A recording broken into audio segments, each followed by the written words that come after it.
Hey everyone, it's Katerina with Meat Fueled Living, and we are here for another coffee, carnivores, and questions. So grab your cup of coffee, grab your tea, grab whatever it is that you are drinking, and come on in. We're going to sit down. We're going to talk about all things carnivore, and we're actually going to do that with two special guests that I have here tonight. They're going to answer all of your questions, and we're going to have a great time. So I actually have Carrie with My Metamorphosis, and let's just pause for a second and just appreciate the creativity behind that name, you guys. My Metamorphosis. I love it. Also, we have the awesome Brett with Who's Your Carnivore. And I got to tell you, honestly, when I was first hearing Brett's channel name, I thought they were saying, Who's Your Carnivore? Like, who's your daddy? Yeah. Anyways, forget I said that. But so go ahead. I'm going to bring them all to the stage. Put your questions in the comments, QQQ, because I'm old and I'll be missing all that stuff. So you do that so that I can see it. I'll bring them on. I'll let them introduce themselves, and then we'll go ahead and get started.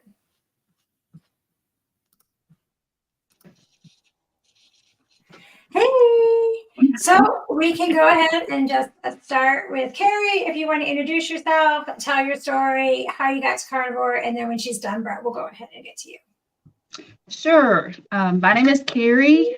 My channel is My Metamorphosis. I started low carb in 2015, and a little bit before that, I started just doing dietary research because my mother was type 2 diabetic, and she had been diagnosed in her like mid 60s, as her age. And I saw just as the time went by, her condition just got worse and worse and worse. And she was taking more and more insulin, and she was gaining more and more weight, and she was doing less and less and less in terms of the activities that she loved and that kind of thing. So I decided it was around late 2014, early 2015 that, it just woke me up enough to know that I did not want to end up in that situation. And although I was not diabetic yet, I wanted to make a preemptive strike. So, of course, at first, I found all the, eat salads and healthy whole grains and basically a plant-based diet. And I did not do that. I mean, I didn't mind eating salads, but there was no way I was going to give up meat. So I didn't. But so in the beginning, I did eat a lot of salads. But as I did more research and got to reading, and at that time, I really was reading more like blogs and stuff. I really wasn't on YouTube. So I found like Dr. Michael Eads, for example, he had a blog, and there were some others.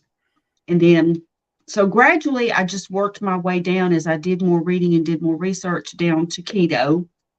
And then from keto, I just worked down to basically what now I know of as ketovore. I was eating very little veg. I was eating mostly meat anyway. And then last year, it's been almost a year. So my carniversary is coming up soon. But my neighbor works for a food supply company and brought me these boxes of meat. So like I had all these hamburger patties and, regular bacon, Canadian bacon, bologna, big chubs of bologna. And so it wasn't really a conscious decision to go carnivore. I had heard of it, I guess, but I really didn't. It wasn't like, oh, I'm just going to eat nothing but meat. But for one thing, I was kind of eating on that just because I didn't want it to go to waste. And I'm not a whole lot of a cook in general. I'm working on that. So like when I did eat vegetables, it was something like broccoli with cheese sauce or cauliflower with cheese sauce or with like garlic butter or something like that. Very simple vegetables, in other words, and stuff that didn't take much work. So then I stumbled on YouTube. By that time, I was on YouTube more and stuff, and I stumbled upon Dr. Berry and other people like Dr. Chafee. And I found out about carnivore, and I just remember scrolling through and just saw this, and it was carnivore. And I was like, wow, you know what? I guess that's what I am. And so that's just how it happened. But a side effect from that is like I was already enjoying the metabolic health due to keto and ketovore, but then my anxiety, which I had suffered from, to varying degrees since I was 20, the anxiety was like after like, I don't know, it was funny. It was maybe like a couple of months or so. And I realized that my anxiety was gone. And I had seen other testimonials and people saying the same thing. And I was like, oh my gosh, no panic attacks, no, I'm able to just handle things in a more calm manner. I can reason through things. I'm just calmer and just can take step one, step two, step three, and just breathe. And so that's just been the main benefit of carnivore for me. And I'm hooked. I'm just hooked. I Well, don't foresee myself going back, but you never know. I think that we should talk about anxiety and depression, but we'll let Brett introduce Yeah. himself first real quick. But because myself, I have gone through what I would consider miraculous changes in a very short time from the carnivore diet. And I think that's a great thing to talk about. More people need to know there's cat here. I'm sorry. More people need to know that this is something that is a viable option for treatment. But real quick, Mhm. Brett, let's hear your story real quick. Yeah, Whichever. my name's Brett, and my YouTube channel is Who's Your Carnivore, and it's great to be here with two of my favorite ladies of carnivore. Um, and my 9-month carniversary is coming up in about 5 days. I started my carnivore journey on St. Patrick's Day back on March 17th, about the same time Kerry with Homestead House started his. But before that, I had actually done the keto diet about 5 or 6 years prior and had lost some weight, had some success. I knew about Dr. Berg and watched some of his videos. I had my type 2 diabetes diagnosis, and I was I'd taken medication for a couple of years before that. That of course didn't work. It didn't help cure my type 2 diabetes at all. I knew about my zero carb life, but I wasn't, like Carrie, I wasn't really into the YouTuberverse much at all. But I'd lost some weight and I'd heard of carnivore, but I kind of thought it was crazy, and it never really clicked in my mind because I was still, I think, so sugar addicted that I just, I had to have other things.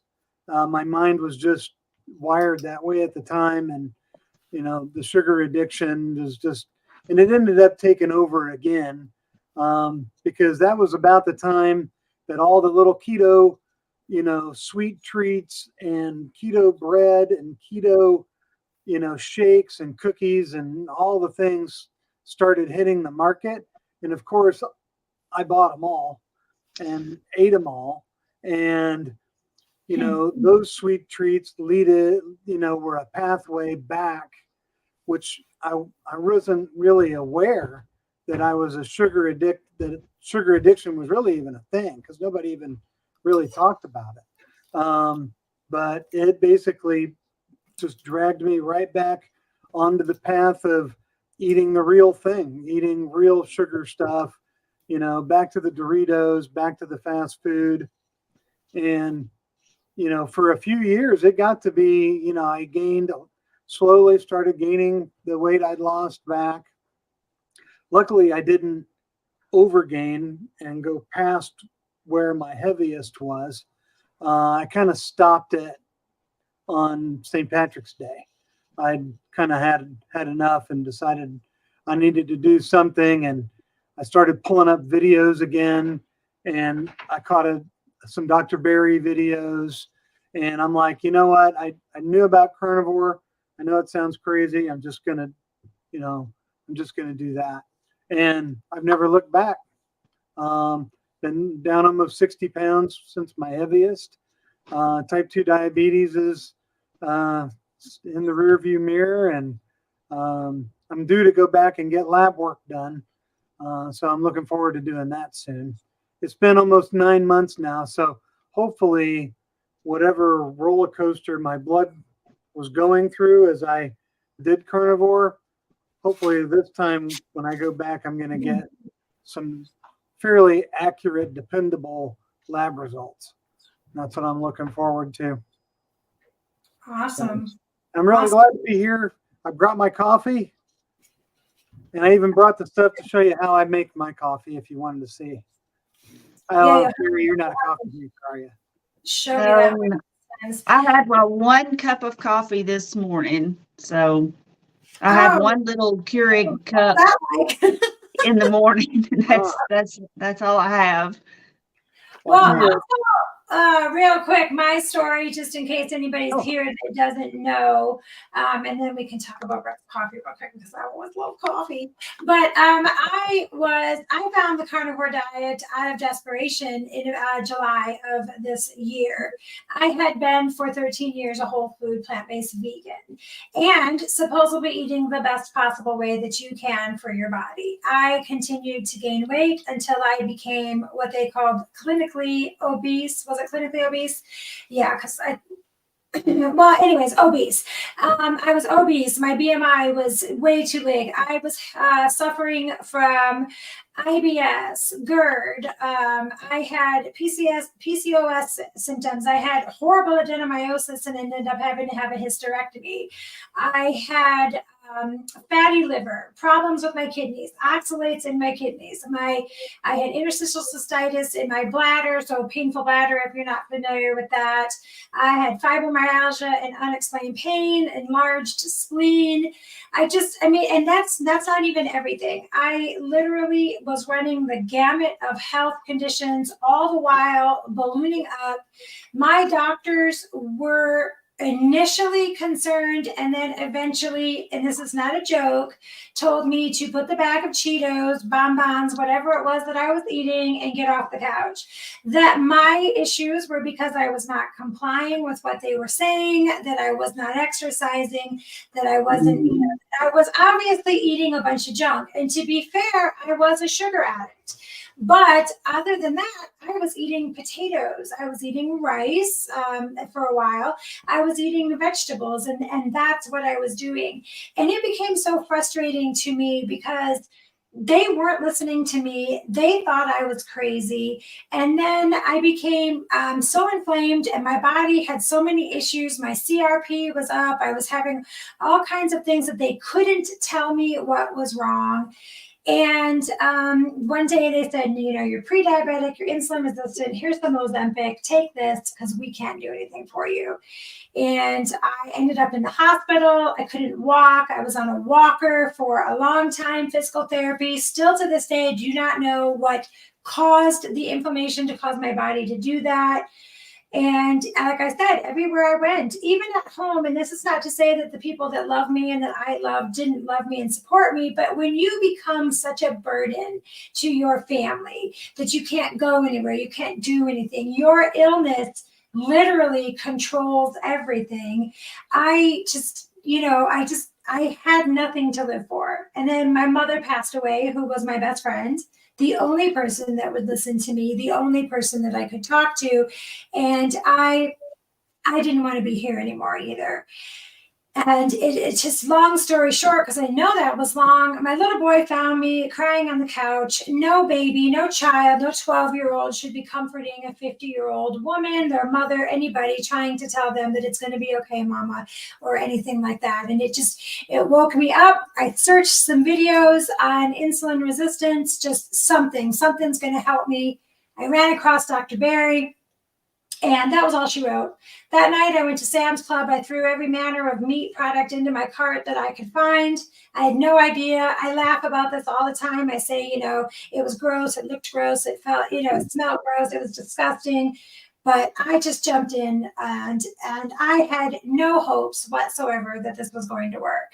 I thought that I was going to be sick and miserable and fat and just horrible, but it didn't even take 10 days, and it was a miracle. It was a stinking miracle, you guys.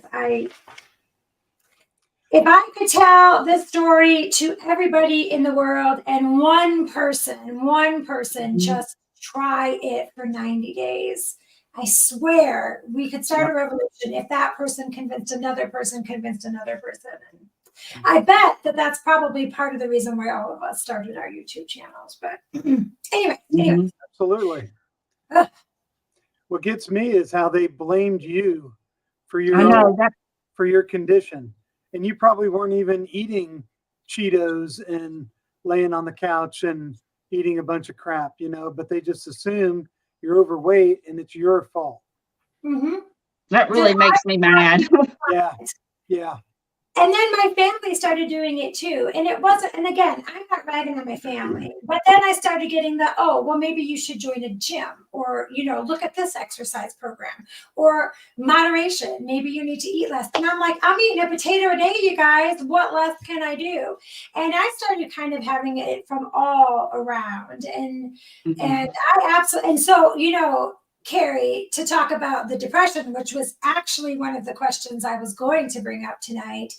I literally wanted to unalive myself. I just, the anxiety, just the panic attacks. I mean, I know nobody wants to hear the story, but I was in the bathroom, going to the bathroom one day and had a panic attack on the toilet for no reason. And it was just overwhelming. How Mhm. embarrassing is it to have 911 called by your children because you're laying on the floor with your pants down to your ankles because you had a panic attack that felt like you were dying? And, so for me, this is a really good topic to talk about because Carnivore got rid of all of my anxiety, almost Mine all of too. my depression, and it started right away. So, do you guys have any stories that you could tell about that? Because I mean, I kind of think I already know that you do, but Brett as well, you. I don't really. I've never had to deal with any kind of depression, or at least maybe none that I recognized in myself. Um, but I know Carrie's got some things to say about that, so I'll let her take it from here. When I was 20, out of the blue one day at work, and my job wasn't bad. I worked for a really nice guy. I was friends with his daughter. So it wasn't my job. I don't know what triggered it, but I had the worst. It was a panic attack, and it felt like I just was losing control. I felt like I was freaking out. It almost was like a bad drug trip, only I didn't do that sort of thing. And it was very scary, but I didn't tell anybody about it. I just sucked it up. I made it through. I survived it, but I didn't tell anybody. And I sort of had it. It's difficult to describe it, but it was almost like, although it subsided, it was still there. And so, like, for about 3 months, I had this continuous panic attack that would like ebb and flow. It was, I don't know how. I look back now and I truly don't know how I made it through taking care of a child. I had a 1 year old. I was working. I was married. I don't know how I dealt with all of that at that time, but somehow I just pushed through it. And then it's really strange because then it sort of went away and nothing really changed in my situation. It just it just sort of went away, but it would come and go. It would like ebb and flow, like just and all throughout my adult life. And after I went low carb and then keto, it was less frequent, but it was still there. And the anxiety, like feeling like I needed to have a contingency plan for my contingency plan. You know what I'm saying? Like I would work from plan A to plan Z. I just felt like I had to, if I had one retirement account, I needed three. You know what I mean? It's just, so it's not just my 401k. All right. I need a Roth IRA and I need this. You know what I'm saying? So it's just like all this Almost like a manic. Yeah. almost. Yeah. It's just like, I, just to make sure that nothing, and I guess it was control. I mean, I just wanted to control something, I guess.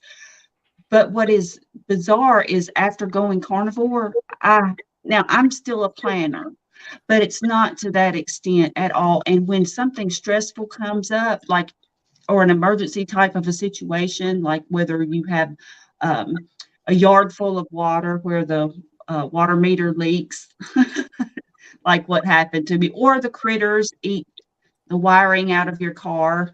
And of course, luckily, thank God, the insurance company ended up paying for it through comprehensive insurance, but it was $5,300 worth of damage, and it was very stressful not having my car for a month.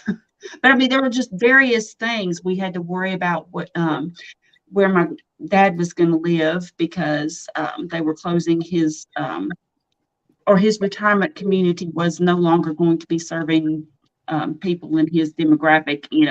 It was going to be low-income housing instead. And so just different things. But anyway, just dealing with these problems. And in the past, I would have freaked out, worried, ruminated, called my kids maybe. I mean, I always did try not to bother my kids with stuff, but and I know they would help me. I mean, I could contact them about anything and they would be here in a heartbeat, but you don't want to feel like a burden. But in these cases and other things,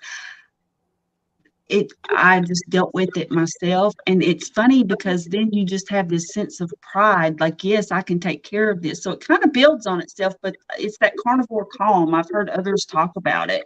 So not only has the panic attacks gone, I mean, I haven't had one in a long time. It was last year at some point before I started carnivore.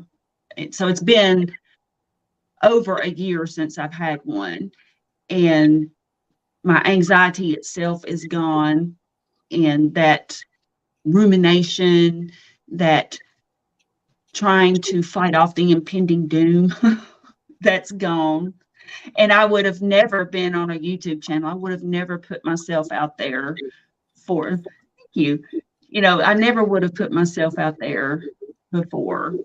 And, for the whole world, I mean, because you know how mean the internet is. I do. They're very, yes. I mean, I had somebody make comments about a choice of hot sauce that I used in a video, and I was trying to show that there are economical ways that you could, eat carnivore, because I know so many people are, groceries are expensive, and meat especially. And so I was trying to give a little bit of tips on economical ways. But anyway, yeah, somebody actually commented on the brand of hot sauce, and I was like, well, geez Louise, if that's the worst thing I did, then I guess it's okay. But man. Yeah, I had somebody, I'm a fidgeter, in case if you haven't realized, I have ADHD really bad, and I fidget and I'm always touching my face and always itching my nose or whatever. And I have been torn to pieces over that. One time I itched my nose and pulled a piece of hair out of my mouth, because I have animals. And as soon as I start doing lives, they are all over me, or do videos. And this one person was just like really raking me over the coals about picking my nose, or I don't know, and I wasn't, but they're always I finally got to the point where I just ignore it. At first I tried to justify myself, and then I realized I'm not here to do that. And there's trolls out there that are just doing that. So Brett, since you didn't actually have the anxiety portion to deal with, why don't you tell us about some of the notable changes that you've actually experienced for the better for carnivore, or the worse, if you have some worse ones?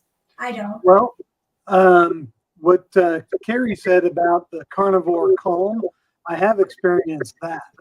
The carnivore what? Calm? Carnivore calmness. Yep. I find my mood is much more even keeled most of the time. My temper is very even keeled. I'm quick I used to be a lot quicker to provoke or kind of get my dander up, and now it doesn't seem like really much affects me, unless, it's something really, really obvious or dangerous or something. But so yeah, I have experienced that sense of kind of well-being.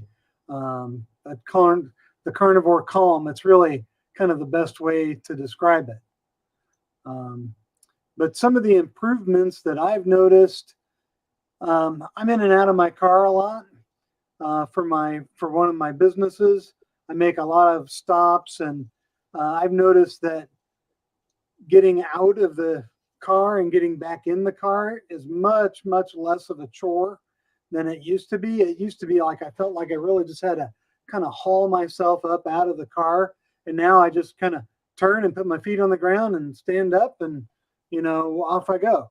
I found too that I've had to adjust my seat a few times in the last couple months because I don't have to sit as far away from the steering wheel. I don't need that belly room as much as I used to.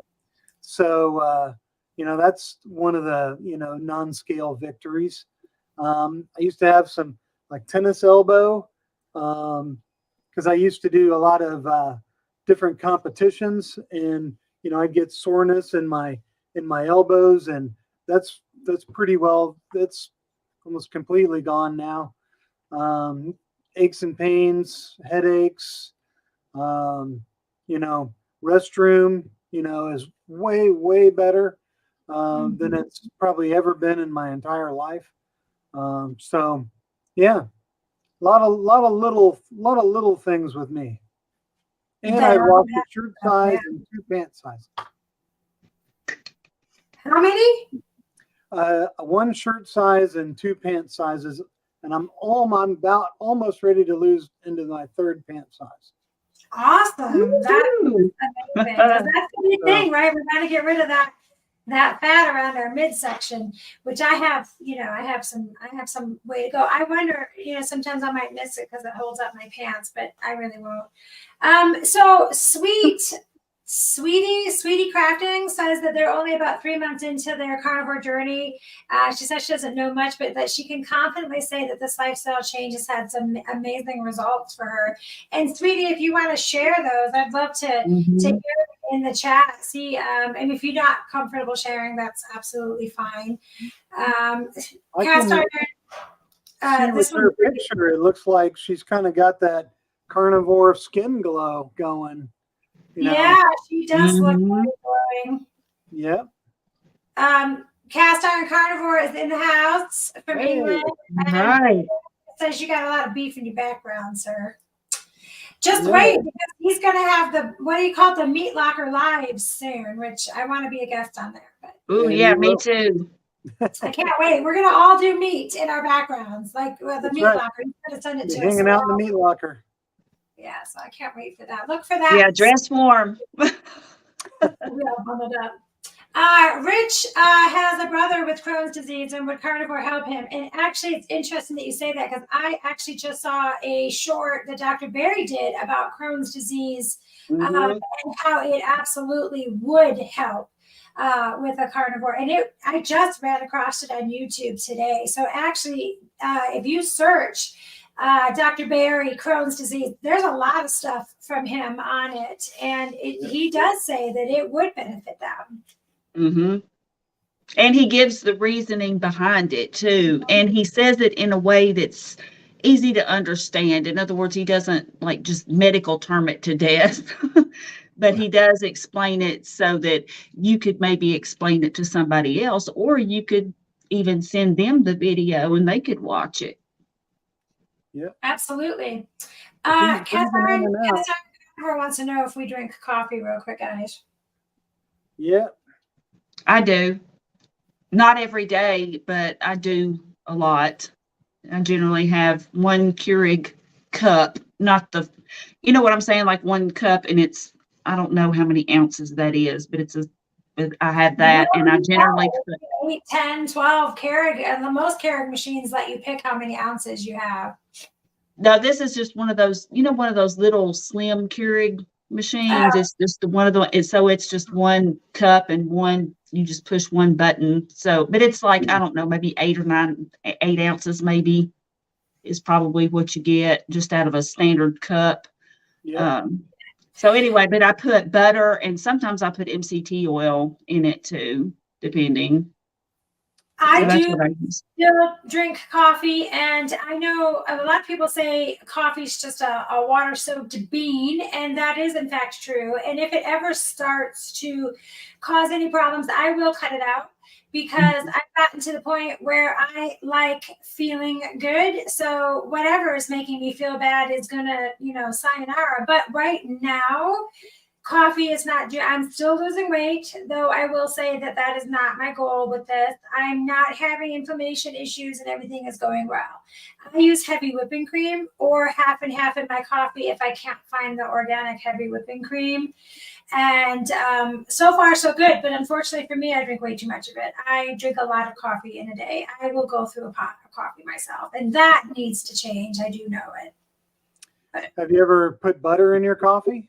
I have. Okay, so for me, I'll eat butter. I'll eat it right off the stick. I'll mix it sometimes with cream cheese and make I don't know what you'd call it, maybe like little bites or whatever. But for whatever reason, when I put it in my coffee, it gives me this layer on the top of my mouth that I don't like. And I don't know why it bothers me, but I don't put butter in very often. I will make little slivers of it. Like when I make my butter bites, my brown butter bites, I'll put a layer of butter out on a baking sheet with parchment paper, really thin. And then I break it up almost like butter bark. And I'll throw those in a coffee every now and again. But I don't know if I need to get a blender and whip it up or what it is that I'm doing wrong, but it just forms that thing on the top of it that gets on the roof of my mouth. And Do you have a Well, this is a what frother? A frother. Oh, yeah, okay, I okay. put that on and it everywhere. I make a mess every time. this is Because like the, I've got a handheld frother is what I use. And I got mine at Target, but I'm sure you could probably get one off of Amazon or order it from anywhere. But and I think I may need to do a little short about it. But I think there's a short going around of Dr. Berry with and mine is very much like the one that he uses. But you just now don't do like I did and have it spinning before you put it in the cup. Though the first time I used it, yeah, that's what I did. The first time I used it, I had it spinning before I put it in the cup and it went all over me. But then I realized, it's like, hello, Carrie, pay attention. But so, I have to try. And what I also do is I'll go ahead and put the butter and the MCT oil in first. Then I brew the coffee on top of it. You know what I'm saying? So the coffee goes into the cup on top of it. And then after that, I stick the frother in there and froth it up, and it doesn't have that buildup and stuff for me. So that could be a method you could try. I have to try it. What you got there, Brett? well, I'm using this right now. This is kind of my favorite. It's the Black Rifle Coffee Company I love pumpkin that flavored coffee. Oh, this stuff's I love really their good. pumpkin hand grenade. I love Black Rifle. I Mhm. usually the the Sasquatch blend. So how do you put it in there when it's hot and it doesn't explode? Because I have a bad time with that. So I brew the coffee, and then you don't fill it all the way up. You'll fill it up maybe 2/3 of the way, and then just make sure it's sealed and it blends and it won't leak or blow up. And then I put butter in mine. We keep our butter in a I do mine too. old-fashioned butter dish, Mhm. and it goes right into the coffee. Or sometimes you can just I Oh, I I know. Or just like it cold. I like it really cold right out of the that fridge. little butter snack right there. oh man, I keep like a stick of butter. Seriously, I've got a stick in the refrigerator that I'll just reach in there, like when I'm grabbing a water or something, and I'll just reach in there and take a big old bite of it. I started doing that because I found out that butter helps with symptoms of menopause. And you know what? There's got to be truth to it, or maybe it's the carnivore diet, but I'm not having hot flashes anymore. I don't know. Knock on wood, literally. I haven't had one in a while. It's been great. But anyway, sorry, Brett. I didn't mean to interrupt you. So yeah, I use a magic bullet, And then you don't have to blend it a lot. You don't want to just leave it there because then the pressure might build and leak, but maybe 3 seconds is all you need. And Mine it will, didn't leak. and it I will did, whip it and I went into, to open it, and it, poof, the lid just flung off and stuff went everywhere. And I said, well, that's a crying shame. That you for might sure. have had it too full. So it got to build up too much pressure in there. That's how steam engines used to work. Well, That's how I steam put engines the were power powered, steam engine in my kitchen that by day. agitating the steam, and it would create pressure, and that's what ran the steam engine.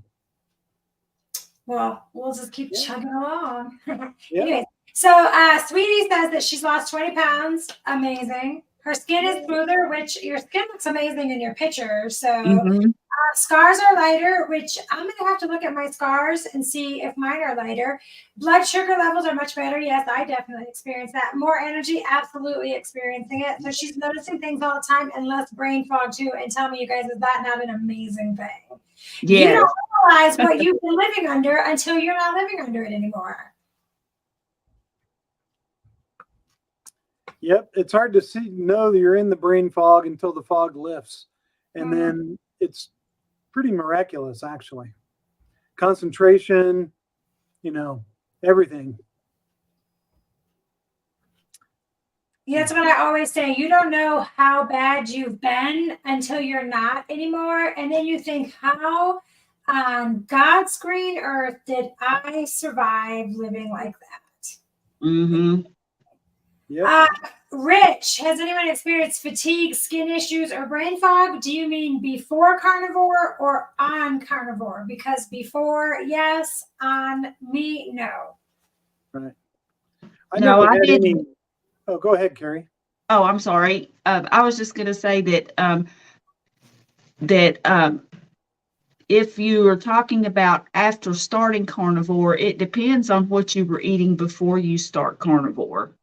So, like, I didn't, because I was already ketovore. I mean, I was just, the next logical step was carnivore. So I did not have any kind of symptoms like that. But that can be a sign of carb withdrawal and oxalate dumping and various, things like that people talk about. And so if you just jump right in, like say you're eating standard American diet and then just hop into carnivore, for a while, you're going to experience those things, most likely. I mean, some people may not, but most people do if they just jump right in. Yeah, I never had any skin issues, but fatigue and brain fog, yeah, for sure. And I'm 53. I'm going to be 54 here in another week or so. But I've noticed, my sleep's better. I don't get tired during the day like I used to. And when I wake up in the morning, I mean, I'm awake and I'm up and I'm ready to start the day, where before I just had to drag my ass out of bed, and it took a while to kind of get going. And now, a minute later, I'm getting dressed and brushing my teeth and, heading downstairs. So. John's in the house. He says, good evening. Yay. Cast Iron Carnivore says that he has had fatigue, but he's pushed through it. I noticed, and maybe for me, if I start getting like really, if I feel like I'm tired, which doesn't happen very often, but if I do, it's usually accompanied with a headache or the start of a headache. And for me, as soon as I feel that way, I go and lick some salt. And I know that sounds funny, but I'll lick some salt or I'll have some electrolytes. And I don't know what it is about it, but it almost always fixes it. So for me, when I start kind of feeling that way, I think it's just I need some electrolytes. I don't drink them every day like I used to. So now I really just every now and again. But, if you're out sweating or you're doing a lot of stuff, it's important to replenish them. But for me, they generally go hand in hand, headache and a little bit of tired.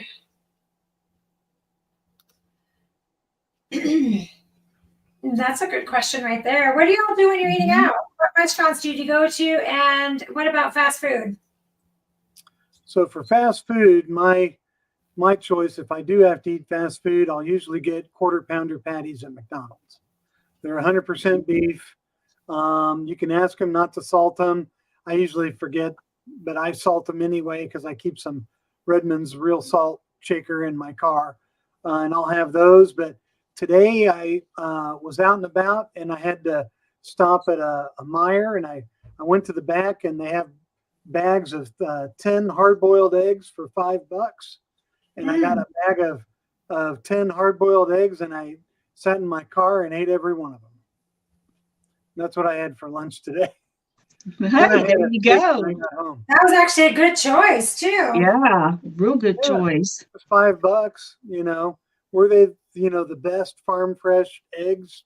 Yeah, probably not, but they were good. And I had my Redmond's real salt with them, and I just sat there in the car for 20 minutes and ate my eggs.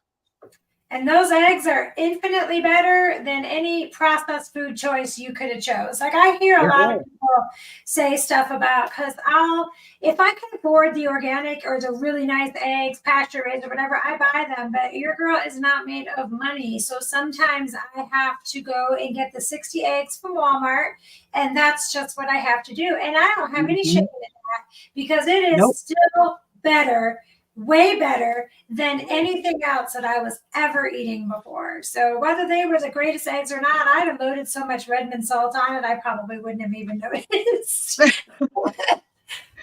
And like for restaurants, my brother and I, for example, there's a Mexican restaurant that's local that we go to, and we get the steak and eggs, and they don't use seed oils or anything, and they just know how I eat. And my brother actually has started eating that way too. Well, he eats that way when he's with me. He's gone low carb, but he eats carnivore when he's with me. Like he doesn't eat vegetables, or he'll bring like burger patties. Like he'll stop at McDonald's or somewhere on the way to my house, like if we're just going to hang out, and he'll just grab, like he'll bring pork skins and what we call meat cookies, for example. I But mean, yeah, yeah. So one thing that I have found is that by going to this Mexican restaurant, they know us there. I ask very nicely. Matter of fact, I've never had anybody when I eat out say no on a substitution. I mean, I've asked for example, like with a bacon cheeseburger, I've asked for it with no bun. And then I might say, well, instead of fries, could I get a couple extra just a couple pieces of bacon instead? And if you ask really nicely and don't go, well, I can't eat, and if you're just really kind, then I have not had anybody say no. And at this Mexican restaurant too, where they know me, I also tip them very well. And so, but I do it. I like them. They're good people, and they're very accommodating, and the service is excellent. And so I just think if you're kind and ask nicely, don't mean, well, you don't use seed oils, do you? Just say, well, can you please cook my steak in butter? And can you, and be kind about it. So that's my tips for eating out. And like I said, I have not had anybody to just absolutely tell me no. I've had, like, in place of a side, I've had them give me one piece of bacon, but that's better than nothing. And most of the time I'll get 2 or 3 pieces of bacon. It just depends on what it depends on the place. But I've never had anybody just absolutely say no or not substitute anything. Yeah, that's awesome. So John writes that he's had a mild case of the scoots. And I was about to ask him, was that because he started carnivore, but he does put in there that he is still in the adjustment. So I generally feel better. So actually, if you guys, this would be a perfect opportunity to talk about what to expect when you first start and ways that we can prevent the scoots.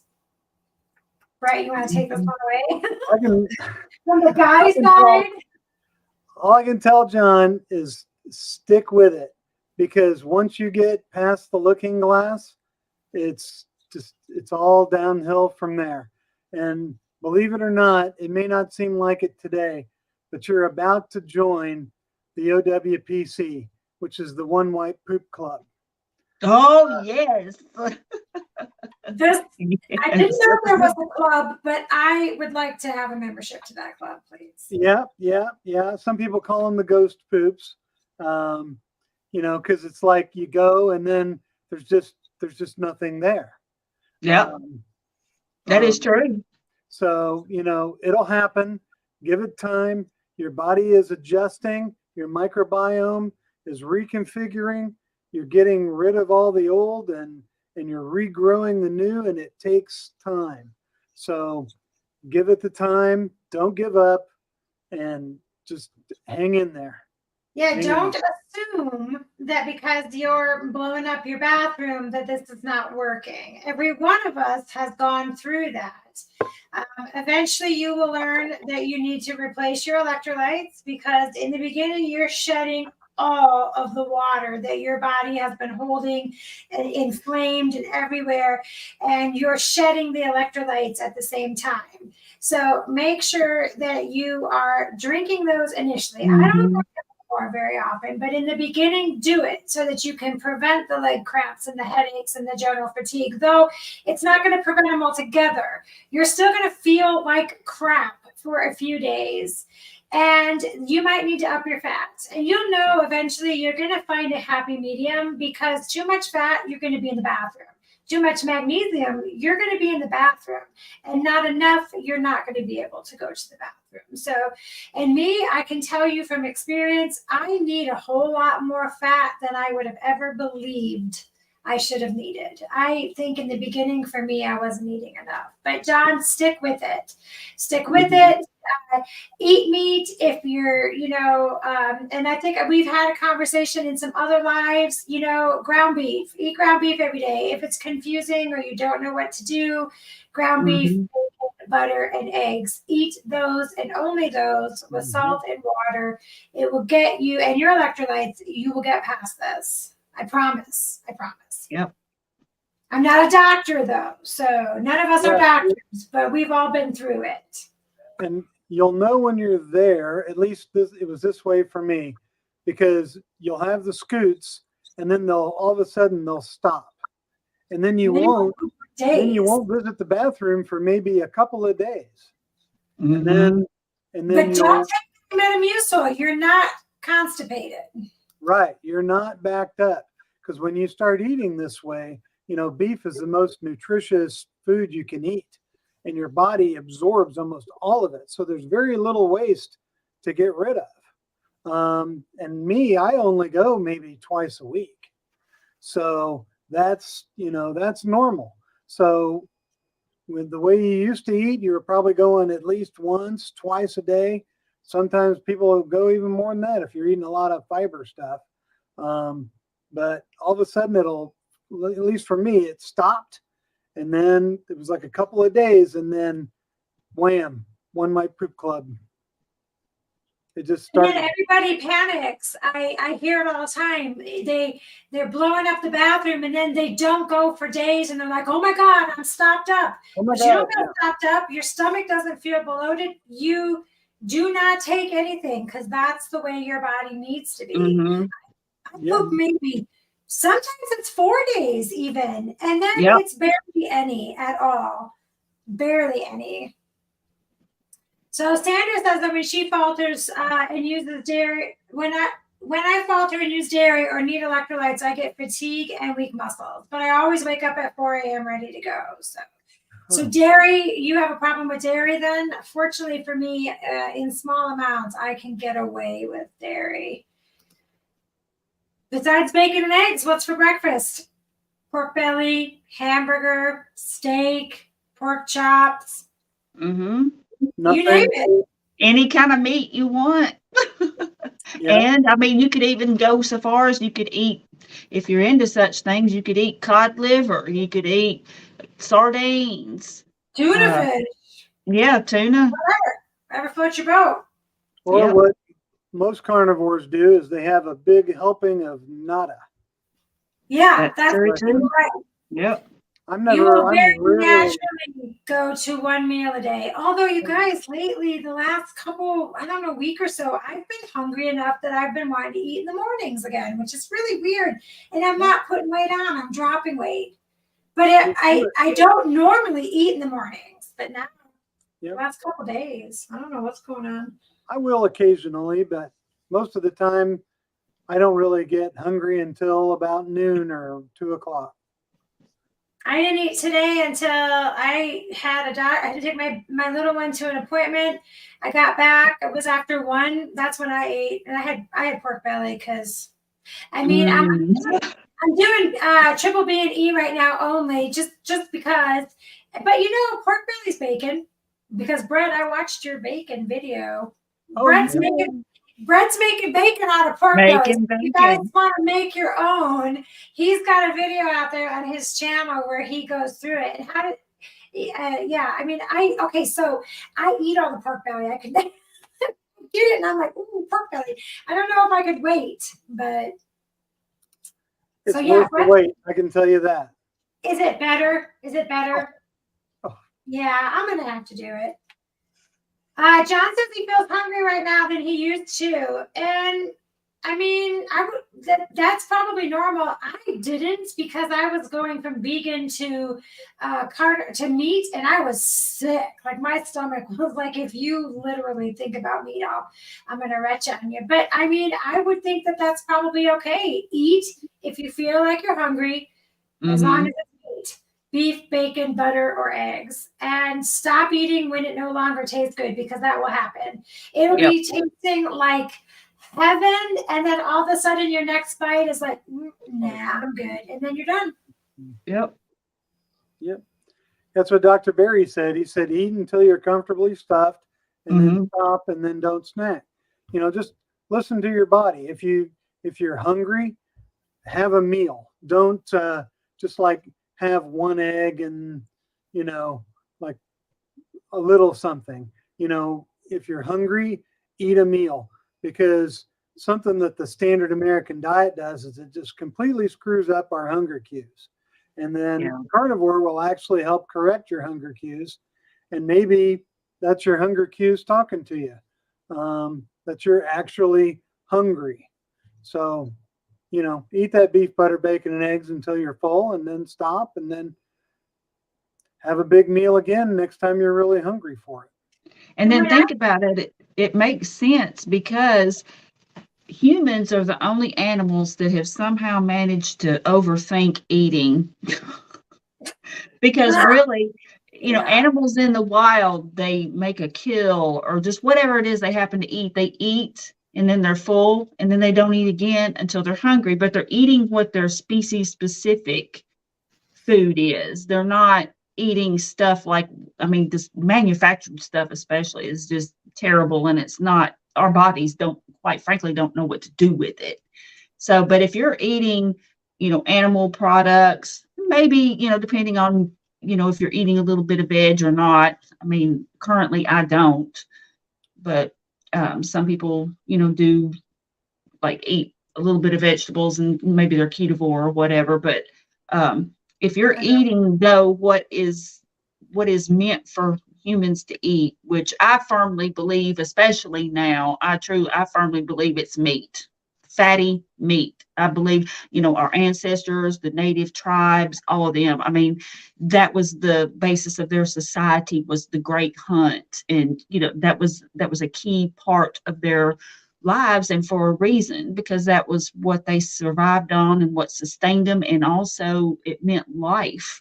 So yeah, eat until you're comfortably stuffed and then don't eat again until you're hungry.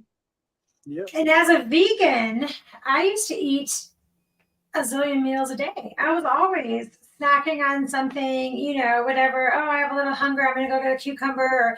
And so that became the norm for me. And when I switched over to carnivore, one of the things that helped me a lot, well, initially being sick all the time, that did it for me. But later on, when I thought, I'm hungry, I would think to myself, do I feel like going out and cooking a steak right now?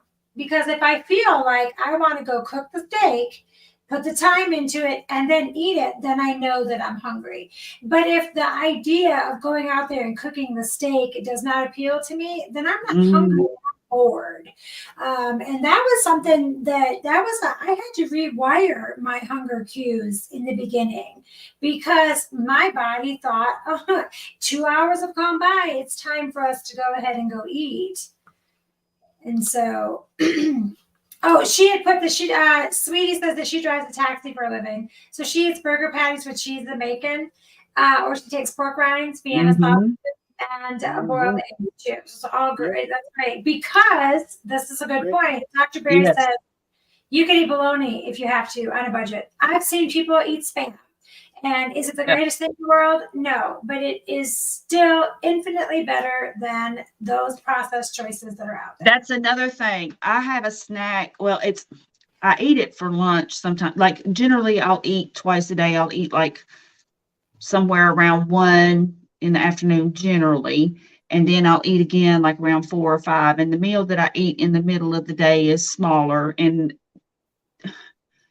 a lot of times it's a working lunch. I'm just going to be honest. It's not necessarily that they make me, but I just get involved in what I'm doing. But anyway, I have a thing that I fix, and it's basically 2 pieces of bologna with liverwurst in the middle. So it's like a sandwich.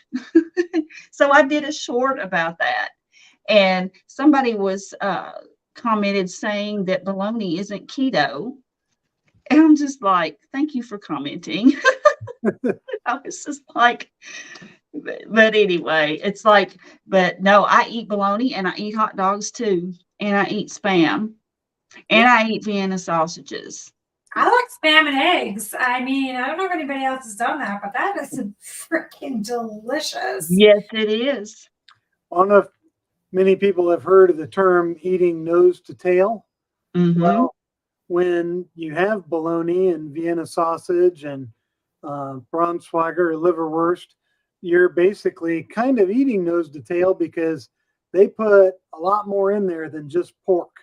Yep. You know, there's liver in there, there's organ meat in there. So if you're not an organ eater and you eat Spam and some of those potted meats and stuff, you're actually getting a little bit of that. So yeah, I'll eat bologna sometimes and beef hot dogs, and you know, you just watch the ingredients and try to keep it as clean as you can. But yeah, they're on the menu for sure. So Sandra says, and I know we are getting close to the end of the time, but I mean, we can stay on a little bit longer and answer all of these, unless you guys have to drop off. But there's a few more comments, and I'm fine with keeping going. If we're helping people, then let's keep at it. Sandra says that she can't moderate dairy, and for the record, dairy is addicting. It's very addicting. So she says she binges on Greek yogurt and cream cheese, feels awful, and then doesn't buy it for another month or more. And that sounds like the classic binge restrict cycle. And at that point, if it were me, and I'm not your doctor, I'm not telling you what to do, I would cut the dairy out for a while, because that's what I used to do with sugar. I'd eat a bunch of it, feel like crap. I'm not going to eat it again. I don't eat it for a while. I would do it again and keep doing it and keep doing it. If you know that eating that yogurt or that cream cheese is going to trigger that response in you, it might be best if you cut it out, because you're lighting up all those neurons in your brain every single time you eat it. But I don't know, Carrie or Brett, you got any? You're nodding your head, so dopamine hit. She's getting that dopamine hit. And I'll tell you, Sandra, what you've discovered is you've discovered the food that is your pathway off the wagon. So if Greek yogurt and cream cheese is what you run to binge on, then that's probably, you know, what you need to watch and stay away from, because that's going to be your trigger food. And next thing you know, you eat Greek yogurt. Next thing you know, you're eating yogurt with strawberries in it. And then you're eating yogurt that's got sugar in it. And then you're eating cream cheese with bagels. And then, it's just out of control. Neither one of them is infinitely bad on its own in moderation, but you're saying in here that you can't moderate it. And if you know that that is your weakness, then it's probably a weakness that you need to address and cut it out. Because I had that problem the first 90 days. I couldn't do any artificial sweeteners at all. As soon as I did it, I immediately wanted more and more and more. And so I had to cut it out because pretty soon it was coming to 1 drop in my coffee, 2, 4, 6, or whatever. And then I realized then I was doing the 0 sugar whipped cream because it had sucralose in it. And I also couldn't moderate it. And I can now, but I also don't push it. I just don't. If I just know that it's going to lead me back down that path of whatever, and I'm just not willing to go there. Let's see what else we have here. We've got, this is correct. You're supposed to eat when you're hungry, eat till you're satiated. So if you're hungry, eat. You should fast for 18 to 24 hours, and I don't get hungry until then. And you know what I was saying? That's the same with me. I would go, and sometimes I would even get ready for bed and realize I hadn't eaten. And I wasn't hungry, and I didn't feel like I used to if I didn't eat. I didn't have that blood sugar drop or whatever. Lately, the last few days, I've been eating twice a day, which is not like me, but this is absolutely right. Do you guys find that you only eat, I think Brett said already, he only eats once a day now. Yeah, once, twice a day. And I can tell you, Sweet Tea, once you cross that 18-hour mark, you're entering the world of autophagy. Most autophagy starts kicking in for people, which is cellular repair. You can look up videos on YouTube about autophagy and the healing you get from fasting. But 18 to 24 hours, that's great. You know, if you're not hungry, it's absolutely okay to not eat. It's perfectly safe. You could even go 2 days. I mean, Dr. Berry just said, I think in his Monday Night Live yesterday, that anyone can go 2 days without eating, and it will not harm you medically whatsoever. Because you will feel, your body knows what it's doing. And if you're going too long without food, you are going to have incredible urge to eat. And if it gets to that point, it's not just the, ooh, I really want to eat because I'm fasting. It's, I'm starving and I need to eat. It is different. And your body will tell you if you're getting to that point. So I don't fast like that. I would like to, because where I have lost so much weight, I have the loose, what is this? What do they call this? Fat wings and a little on my stomach and stuff. And I know that the fasting would help with that because it does help with the cellular regeneration and, basically eating that loose skin. But I just haven't done it. Although, I mean, I'm literally basically going about that time frame, I guess. Just start slow and work your way up. Fasting is like a muscle. You got to exercise it and build your way up. Do a 24-hour. And really the hardest part about fasting that first day is going to bed without eating and just kind of getting over that mental hurdle that you didn't eat all day. And then just see how you feel the next day. And if you can go another day, then do that. And then go ahead and eat something. But yeah, I'm getting ready to do a fasting challenge on my channel here at the end of the year. On 1/1, I'm going to do a 9-day fasting challenge. Woo! But I wouldn't suggest that for you, Kat, if you've never fasted before. 9 days, wow. Making that challenge, but I will cheer you on from this. But if you want to join us for any length of fast you want to do, I could try for a couple. To do any length of fast they want to do. I'll try. I make no promises, but I'll definitely be cheering you on. So John says he gave up Metamucil, and John, that is amazing because you shouldn't be eating that in the first place. My whole thing is, if you are pooping it out, your body cannot use it.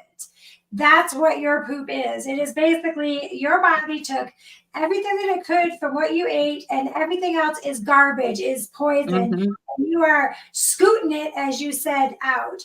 And so if you're taking Metamucil and you're pooping all of that, and you do not need to scrub your colon, that is a fallacy. If you're doing that, that's no good. That's not good for you, your colon, and you just don't need all that. Your body's pooping it right back out. So it's telling you, it's already talking to you, telling you it doesn't want it. Yeah. Dr. Berry says a lot about that too. He said Mhm. the studies that they've done on fiber, they said there's no actual link between a high fiber diet leading to less colon cancer or whatever it's supposed to magically help you from. Oh. So he says he's also laid off of soda. And now I'll say, if you can cut it cold turkey, cut it cold turkey. But if you're like me and I used to drink soda, I missed the bubbles. And when I first started drinking the bubbly mineral water, it didn't taste good. And so I don't do this anymore. And I wouldn't recommend it maybe like with Propel, because Propel has sucralose in it. And if you're dealing with the sugar, that would be bad. But I was mixing the electrolytes into my mineral water so that it was almost like a soda. Again, I wouldn't do it with the Propel because it does have that sucralose in it. But if you are missing it, you could actually do that. And I even saw a video that Dr. Berry and Nisha did where to wean off of soda, how they were doing it with the mineral water and a little bit of the soda in there. And it's another really good video if you're struggling with that. Mhm. Yeah, I was a Coke Zero addict for a long time. Coke Zero and Cherry Coke Zero were my two go-tos. And it was a tough give up, but I've successfully kicked it. I've kicked it and gone back to it and kicked it kind of multiple times. But I know Kelly Hogan said on her channel on My Zero Carb Life, she drank Diet Coke for like the first 5 years she was carnivore, and was wondering why she had still after 5 years had such strong cravings. And then after she got rid of the soda, her cravings went away. So, John, if you're having cravings, it could be the soda. Mhm. Yep, if you can give it up, give it up. So everyone say hi to Jay. Hi, Jay. And then John says, for what it's worth, I think I'm developing a tolerance for sucralose. My head didn't pinch as much after a Gatorade Zero tonight as last night.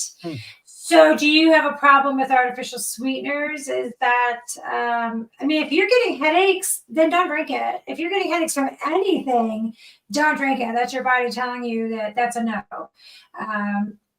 If you can just cut it out altogether, I would cut it out altogether. But if you can handle sucralose or stevia, then those are at least some options for you.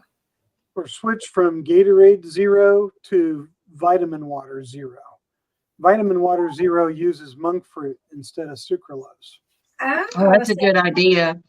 Dr. Berry would say it's less bad, Mm-hmm. but you can easily water that down because it's not carbonated. So you could water that down 3-to-1 and wean yourself off of that pretty easily. Jay says he puts raspberry salt element in seltzer water, and that may help get off the sucralose. And I oftentimes would put element. That's what we were saying earlier. The element in my mineral water, and that was you took a little bit of getting used to because of the salt. Because at first, that's all you taste is the salt. But now I don't even notice that anymore. So. But it's funny because I actually like the way that, like the prominence of the salt, I guess. Now here's the thing though, I was joking kind of, but I got addicted to the bubblies with the element in them. And even if I was like, I used lemon habanero was the flavor. So it was not sweet. Right. But for some reason I was drinking like a 6-pack or more. Like order them by the case, like, and just get them through Amazon. But, and I mean, I would drink like, and I just had to stop. I was like, yeah, you're drinking too many of those. So now I just drink regular, just water. And I still do use the element, but I use like a partial, like a third, or, just a little bit of a packet in a thing of water just to give it a little slight taste. But I was doing the bubbly, and I still have some. And because I like to mix, different flavors to get different combinations. But I was also doing the LaCroix, and I don't know what was in LaCroix that was causing every time I would drink it, I would get the worst heartburn. And I didn't know if it was the element or the LaCroix.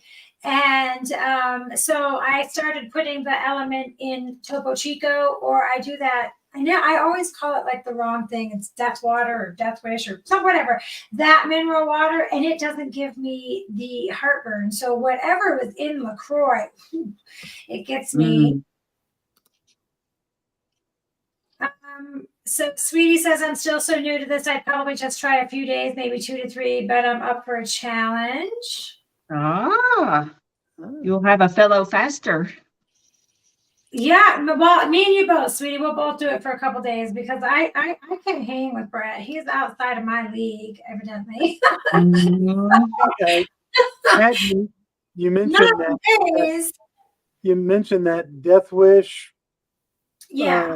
Seltzer water. I used to drink that until I found out why they call it that. If you look at, there's videos where they bring in like these witches and stuff, these people that believe in all of that, and they basically like put like a curse on the water.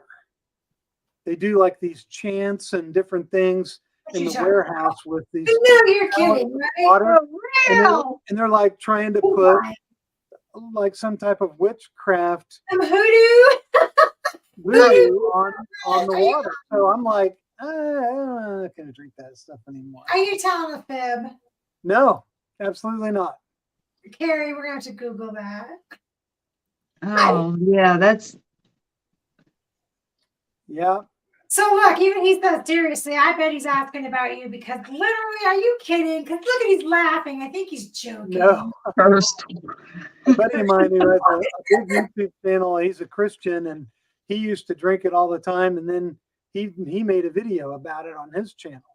So are they cursing the people that drink it, or are they getting rid of the bad spirits, or why are they doing that? They're cursing the water, and then I think it's meant to curse whoever drinks it. I'm cursed. Oops. I don't know. I'm Googling that as soon as we Check get into it next time before you buy it again. I'm Googling that because I don't know if I believe that.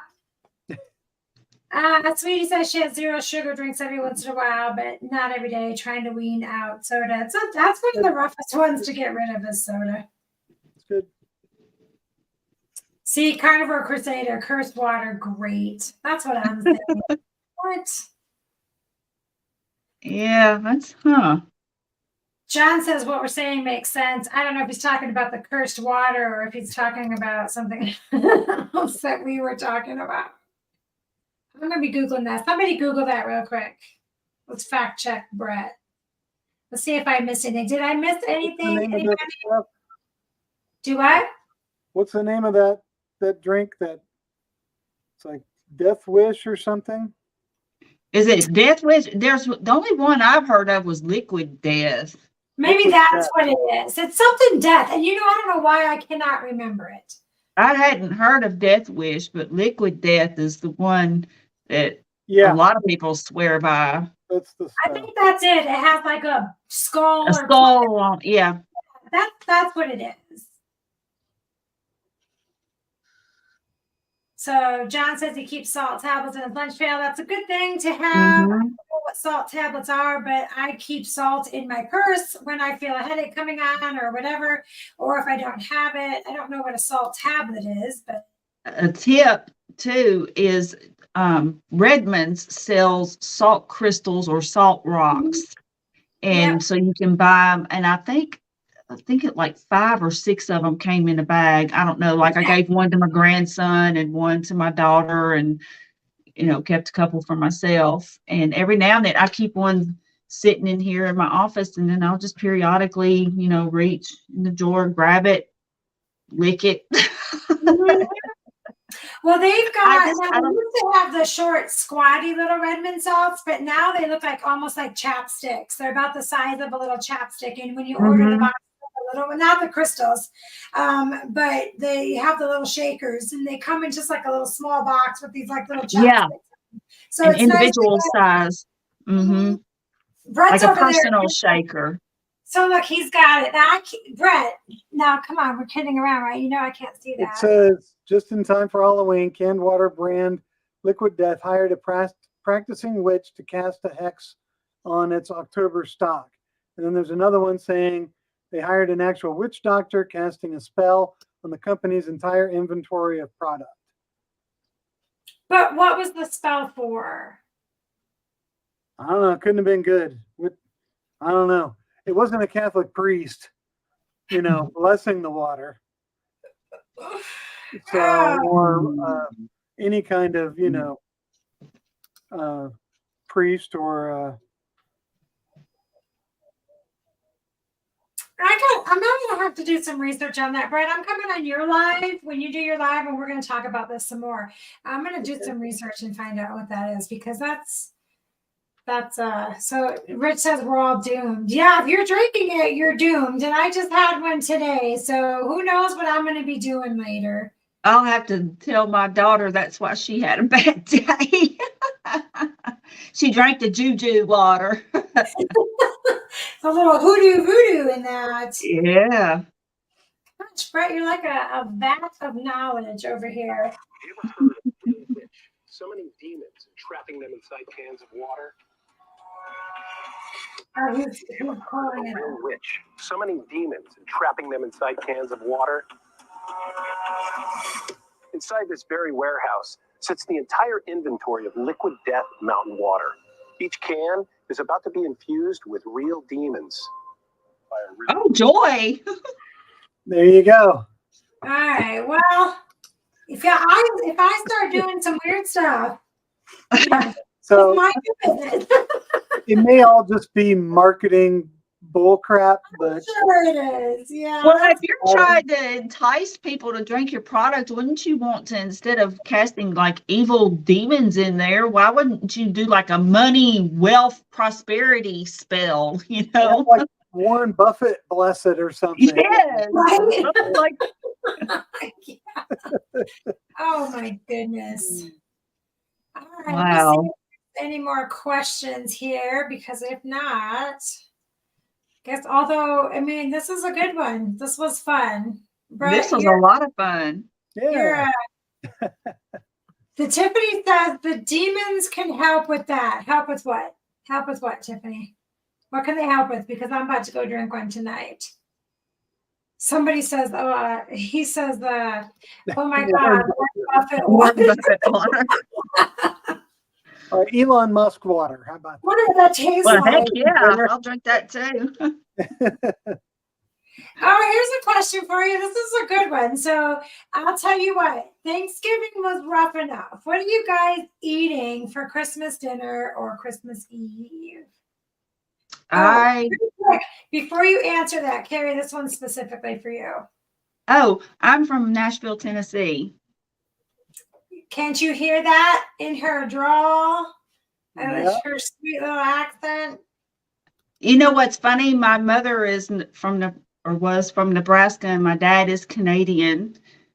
And they both moved to Nashville, and us kids were born after they moved here. But I did not have an accent until I was in my 20s. People used to ask me where I was from, because I didn't talk like everybody else. I didn't talk like a little Southerner, and now I do. So anyway, just fun fact. All right, So- for Thanksgiving. Thanksgiving was rough for me too, sweetie, so don't feel bad about that. But let's start. Carrie, we'll start with you, and then we'll get Brett, because I have a feeling I'm going to get some great ideas from all you guys.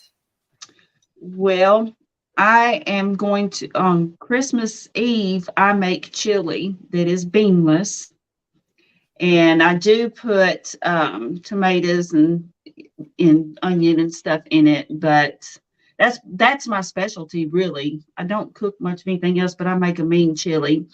And so we're going to have that Christmas Eve. And then Christmas Day, I'm going to my daughter's. And she is, whoa, I'm getting some kind of a weird echo here. This is strange. I don't know what's happening. Over here. Good now. Yikes. Okay. Anyway, but she's going to do turkey. And honestly, probably turkey is maybe some turnip greens. She does some mean turnip greens. But other than that, and the reason I say this is because on Thanksgiving, okay, I was going to eat mashed potatoes and sweet potatoes. That was what I was going to allow myself for Thanksgiving. Well, there was no mashed potatoes for whatever reason. She didn't make any. And instead, so I ate this big, gigantic, huge bowl of sweet potatoes. Oh, And I remember the story though, but you regretted it later, didn't you? oh yes, I was miserable. I think if I'd have had a smaller portion, I would have been fine. But I mean, I did. I just like gorged myself with them, and so I'm leaning toward not having any sweet potatoes or mashed potatoes. But if I do have either one, it will be a much smaller portion because I do not want to feel like I did after Thanksgiving. Real quick, Brett, former fat girls in the house. Everybody's taking Yay, Nicole! So for Thanksgiving, I smoked a turkey and injected it with butter and all kinds of good stuff, and it was really great. And you know, my thing was I was going to allow myself one treat. You know, so go into the holidays with a plan, because if you don't have a plan, then you know you're kind of setting yourself up for failure. But you know, my niece grows her own little pumpkins, and she makes the best pumpkin pie that you've ever had in your life. And I'm gonna have one piece of pumpkin pie, which actually turned into 2 pieces of pumpkin pie, but that's okay. I would no ill effects or any problems. That's good. So just to have a plan. And for Christmas Eve, we've got some crab legs we got a deal on a couple months ago, and they've been in the freezer. So I think we're going to have snow crab legs Christmas Eve. And then on Christmas Day, I'm going to probably go out this weekend and buy a rib roast, to smoke and make prime rib roast. That sounds delicious. Yeah. Jay's going to have tomahawk today. Okay, so I'm embarrassed to say that I literally just saw what a tomahawk steak was. I've heard it mentioned, but again, you have to give me some grace, vegan here. I saw that thing. It looked like a pot roast with a bone sticking out of it. That thing is huge. Oh boy, I mean, what does it taste like? Is it like a ribeye? Is it like a pot roast? What is it? I've never had one. I've never had a tomahawk. It's a ribeye. It's a double or a triple thick ribeye. So you know how if you ever seen a ribeye roast with the ribs still in it, when they cut those ribeyes, they basically cut them between the bones. But when they cut a tomahawk, they cut it from like bone 1 to bone 3. So you're getting the rib bone and the meat kind of on both sides. So it's almost like a 2.5 times thick ribeye. So they're usually 3 inches, 2.5 to 3 inches thick. And then it still has the big long bone like you'd see in the picture right here. Mm-hmm. That's leading up to where that's the tomahawk bone right there. That's the big cow rib, and that's what you're seeing. And it's a novelty, you know. It's just it's like having a steak with a handle, you know. It's It kind of was like shaped like an axe or a like a tomahawk. pot roast with a handle. I've heard it, I just never had seen it. And I Okay. picked it up and I thought, it's just me. I would have to cook that. I don't even know what I would do with that. You need to assault somebody with that thing. I did a video on one. So I'm you gonna wanna have to see check it. how I to- must have missed it. Because I how saw to your cook a tomahawk, check out my videos on my channel. I So did John one. says he has duck. So does Rick. Usually. Yeah.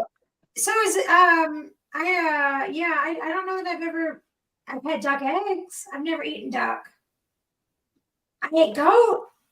I had that. That was new. It's a lot fattier than chicken. But Yeah. it's good. It's really good. Let's see here. How do you say Herbalina? I don't know about I don't know if I'm saying that right. Don't let me mutilate your name there. I think I'm hankering for some corned beef and maybe Christmas Day have lobster tail. Ooh. Oh, wow. That sounds amazing.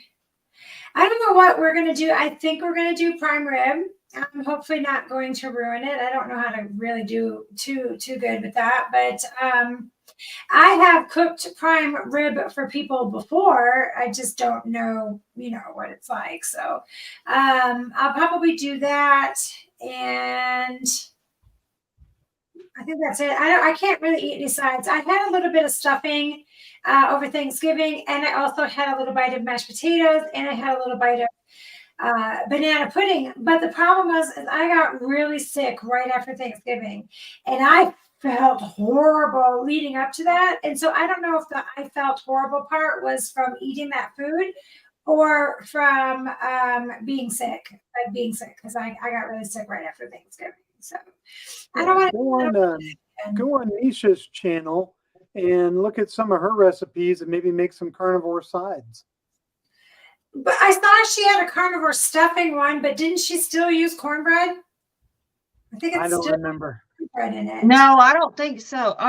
It isn't. She has a carnivore, or I think it's a keto cornbread, but it's not. There's no corn. No corn. in it. Okay. No, the cornbread doesn't have corn in it, and the stuffing doesn't either. I mean, it's keto friendly. I'll have to check. I don't know the ingredients, but exactly, but.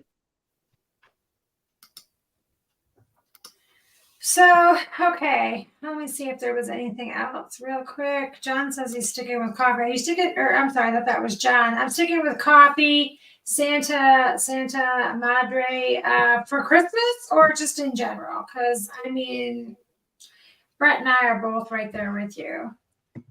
I drink so much coffee that I can drink it at this time of night and it doesn't affect me. Matter of fact, I love a hot cup of coffee when I'm settling down for the evening. Let me see if I missed anything here. Is there any, I don't, did you guys see any that maybe I missed? I didn't see anything. People saying that they're going to have duck, and that sounds tasty. Mm-hmm. She says they also have duck. That's good. Lots of people saying it sounds tasty. Yeah, Rick's going to have duck, probably with a side of iguana.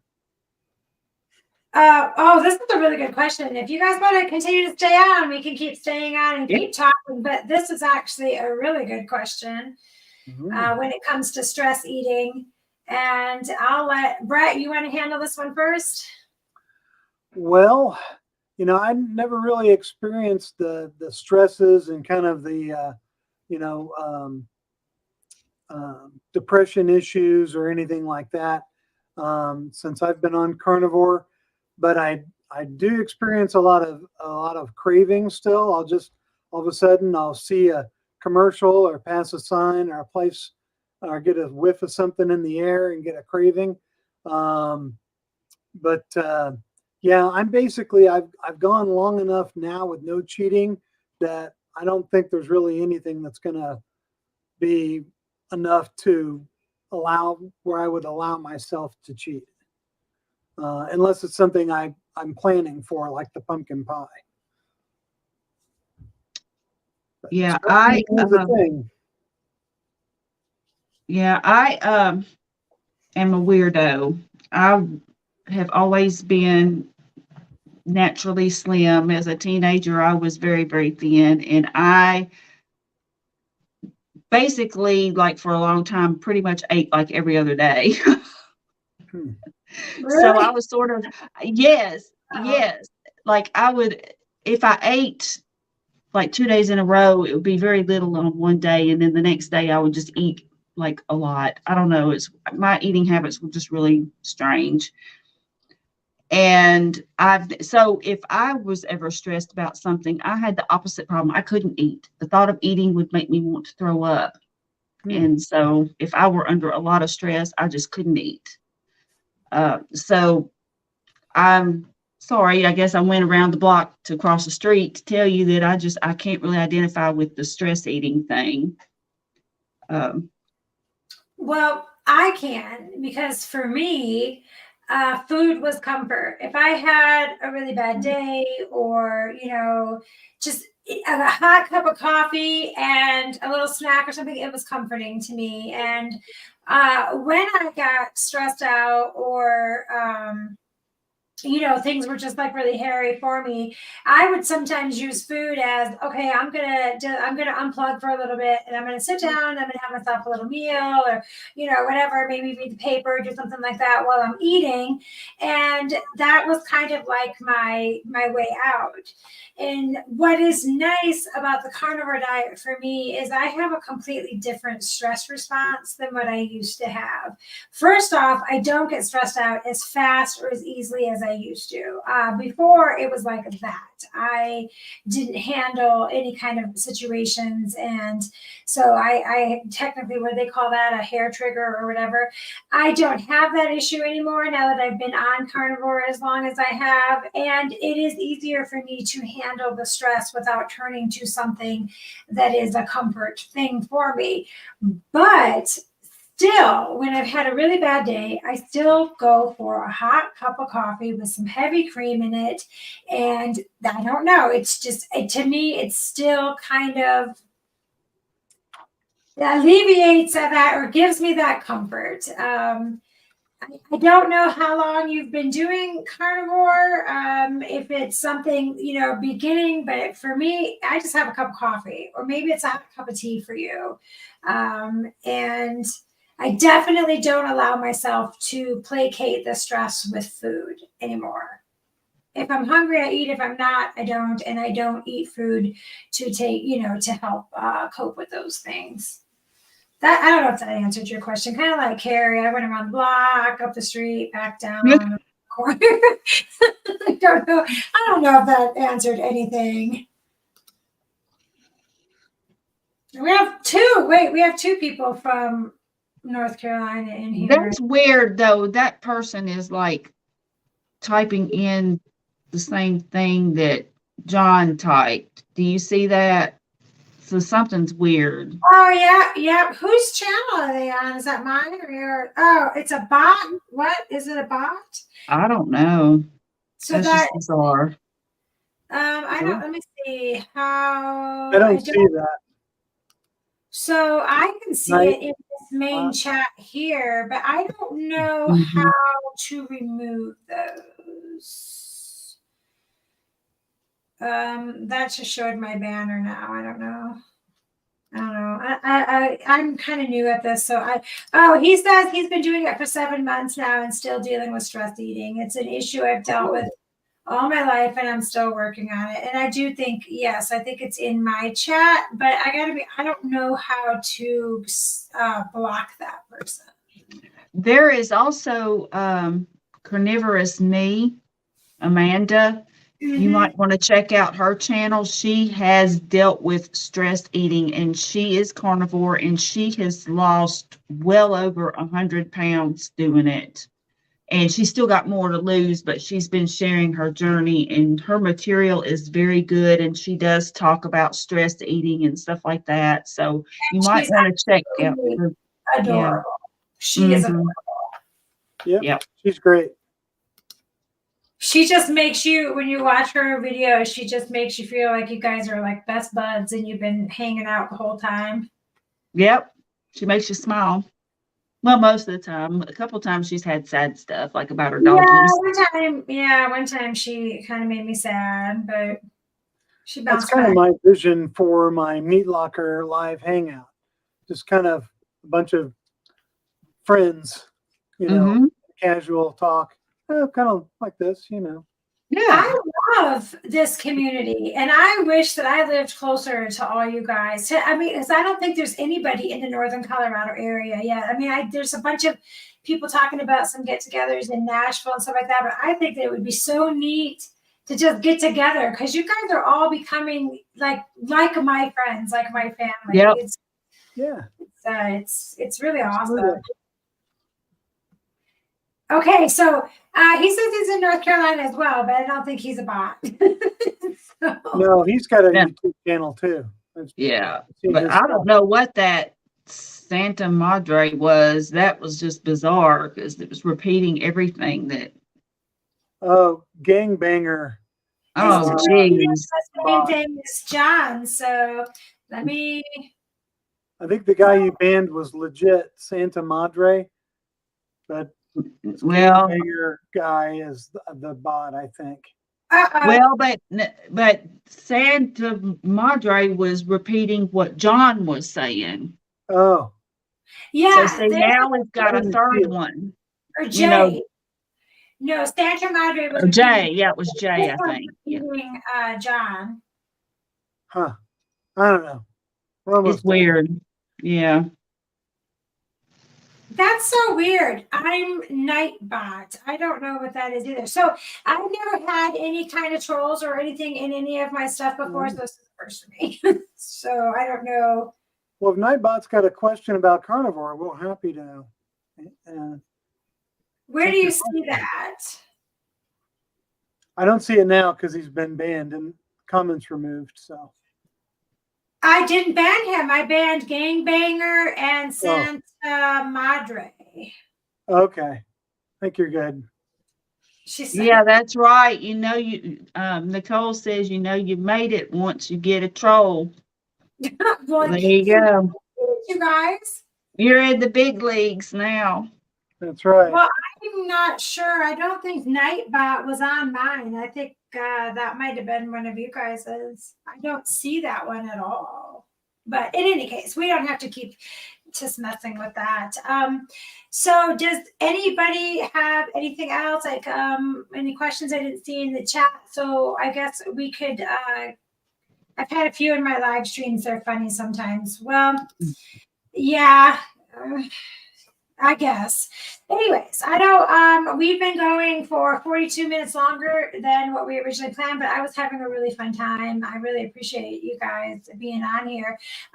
So Carrie, do you want to talk about what's going on in your channel coming up? Do you want to, oh, by the way, everybody in the comments or that are watching, if you haven't liked and subscribed to these guys' channels, I did already link them. If you guys want to put your links in there again, if you haven't, go do it because these two are both spreading amazing messages and doing good things. But so Carrie, go ahead and let us know what's going on with your channel, what's happening in the future, and any parting thoughts for the evening.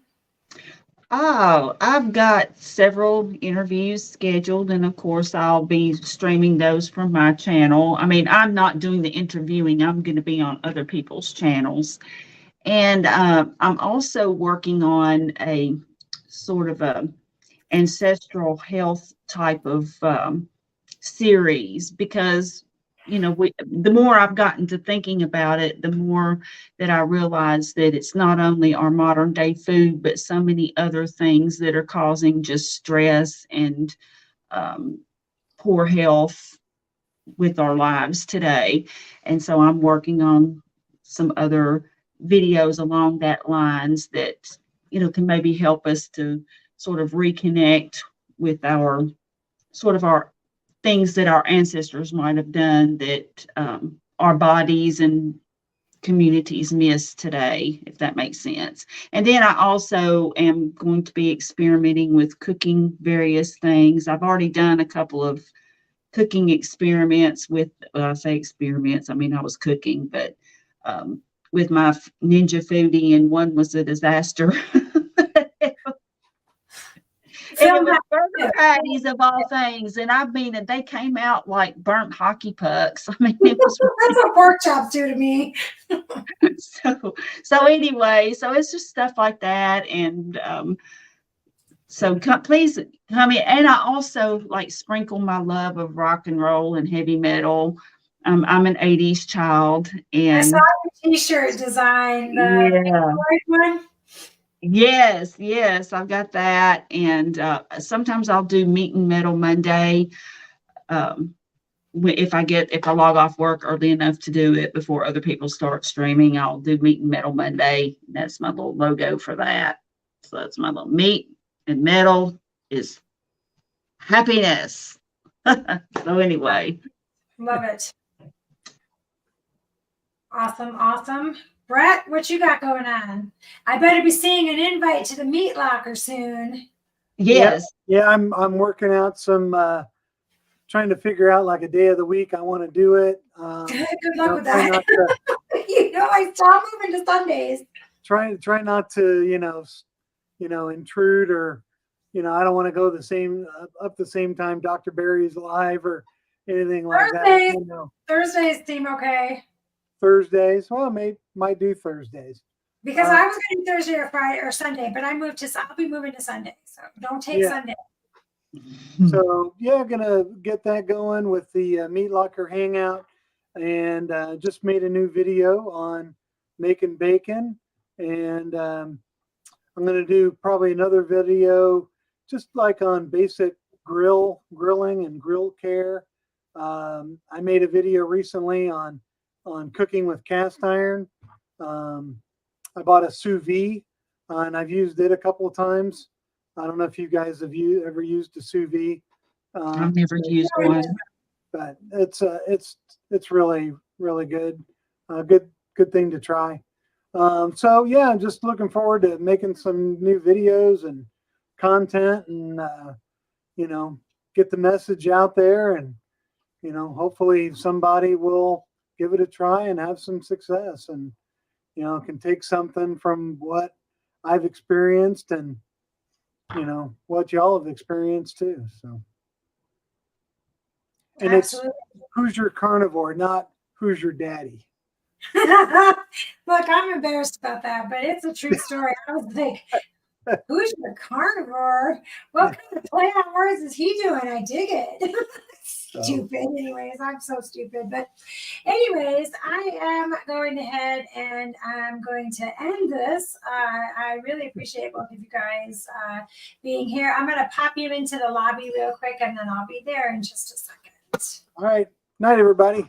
Good night, everybody. All right. Well, that is the end of another Coffee, Carnivores, and Questions. Thank you, everybody that was here. And it was awesome having Carrie and Brett on the show and, getting all of their knowledge. Like I said in here just a little bit ago, I will be moving these lives to Sundays so as to not overlap with other people's lives. So you can look for that here coming up actually pretty soon. There'll be a couple happening here in December, and then it'll go that way full time in January. But anyways, thanks everyone that was here. If you haven't subscribed and liked their channels, please go ahead and do so.